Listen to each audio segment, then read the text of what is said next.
What is happening there? Gamer Dude here, and this is absolutely massive. So, Palworld is being sued by Nintendo and the Pokemon Company. So before I get into too many details, just wanted to say, hey, if you like my videos, please like the video and subscribe to the channel, because that's what sends positive messages to the algorithm of YouTube to say, hey, I like these sorts of videos, please recommend them to more people, and ultimately that's how videos proliferate on the platform. So commenting, liking, subscribing all really helps, and that is certainly appreciated. But with all of that said, let's actually talk about this absolutely massive case. So depending on who you ask, some people might say, hey, why sue now?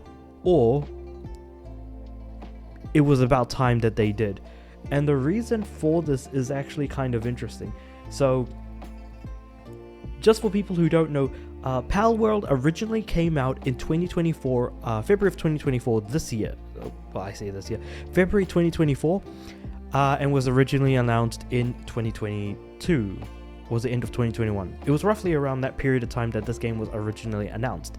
And it was looked at as like Pokemon with guns is the way that the game was pretty much described by most people, but then gameplay wise it separated itself completely.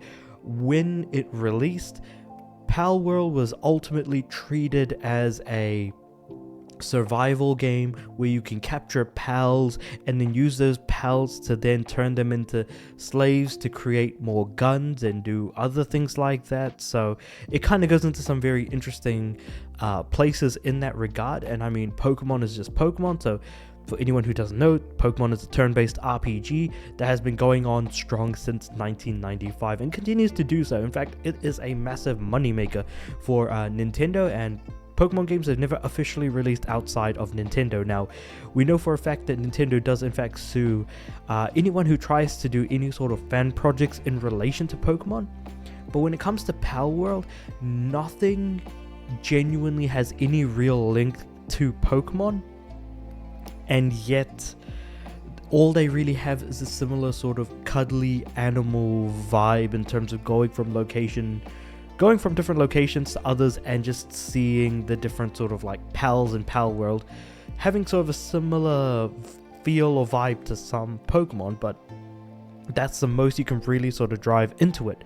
So what's happening here is that Nintendo Representative Director and President Shuntaro Furukawa is actually alongside the Pokemon Company is filing a patent infringement lawsuit in the District of Tokyo against Pocket Pair. And that's interesting because while they say it is a patent infringement lawsuit, the question really begs what patents have been infringed upon that is owned by Nintendo and the Pokemon Company. Because this article does not actually go into details about that, and it hasn't actually been made public, at least as far as I could find. Again, this is fairly early on with the reporting regarding this, so I'm pretty sure as soon as this video does come out, it may be somewhat outdated, but that's not to say that anything that I'm saying is necessarily incorrect as of me recording this video, because I'm very much recording it the day that this news broke. However, it's like 8 hours after I originally heard about this news, so there's that aspect to it.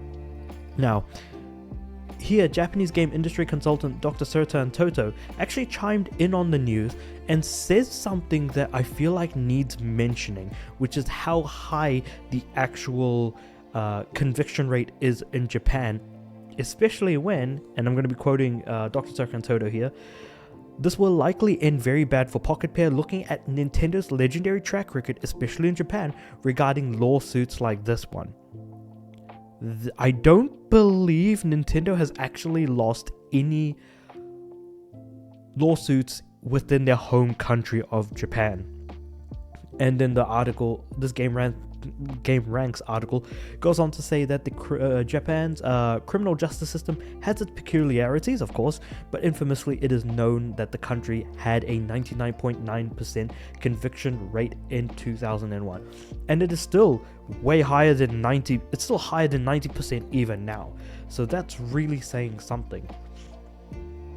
And while Palworld launched on early access on Steam and Xbox in January and sold 15 million units. Wait, hold on, last January. So it came out last year? Okay, 15 million units as of February of 2024. Okay, never mind. So it hasn't been out for 8 months. It's been out for over a year.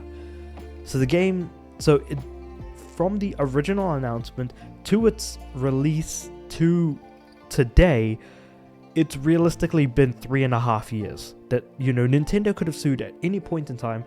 And the question that I ask is, why sue now? Why not sue before? And the question also remains, what patents ultimately were infringed upon that is owned by Nintendo and the Pokemon Company that ultimately ended up causing all of this issues? And it's also worth mentioning that Sony Music did a joint venture with Pocket Pair to do spin-off media and merchandise, which is now pretty much slowly creeping in on Pokemon's success ultimately, and selling 15 million units is actually pretty bloody massive, and this game was also considered a massive success when it originally released.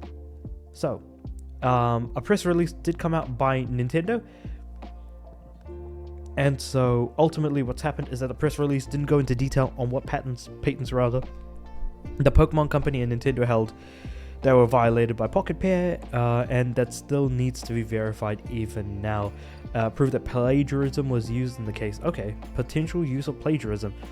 Because looking at the whole thing, the gameplay is completely different between both games, but you can't really plagiarize through gameplay because gameplay is generally quite similar across quite a lot of games. Like, you can look at most first-person shooters and then see that, hey, it involves someone shooting, so if someone owned the patent for it, then no one could ever make another first-person shooter ever again, and that would be an interesting way to look at the legal system.